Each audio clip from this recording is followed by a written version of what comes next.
Hello friend, આજે આપણે બનાવશું મસાલા છાશ.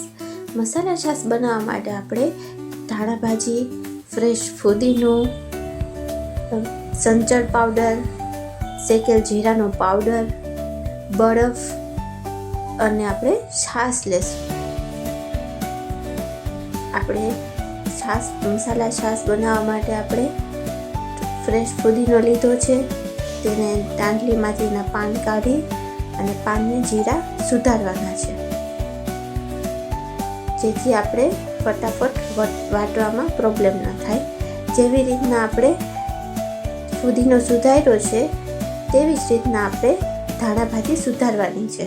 ધાણા ભાજીના દાંડલા કાપી અને ધાણા ભાજીને પણ ઝીણી ઝીણી સુધારવાની છે, જેથી આપણી છાશમાં ધાણા ભાજી અને ફુદીનાનો ફ્લેવર આવી જાય.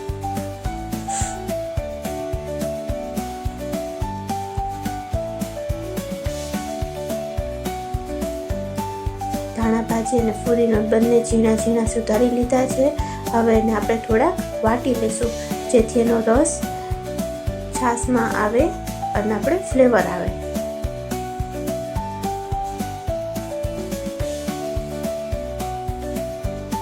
હવે આ થોડોક અધકચરો વટાઈ જાય એટલે શેકેલ જીરાનો પાવડર અને સંચળ નાખશું. થોડોક આપણે બરફ નાખશું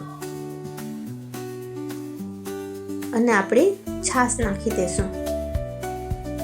બધું એક સરખું હલાવવાનું છે, બધું એક સરખું મિક્સ કરવાનું છે.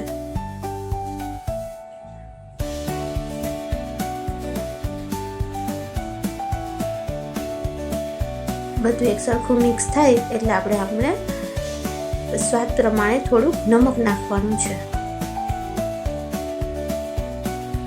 નમક નાખ્યા પછી આપણે એક સરખું હલાવશું એટલે નમક સરસ ઓગળી જાય.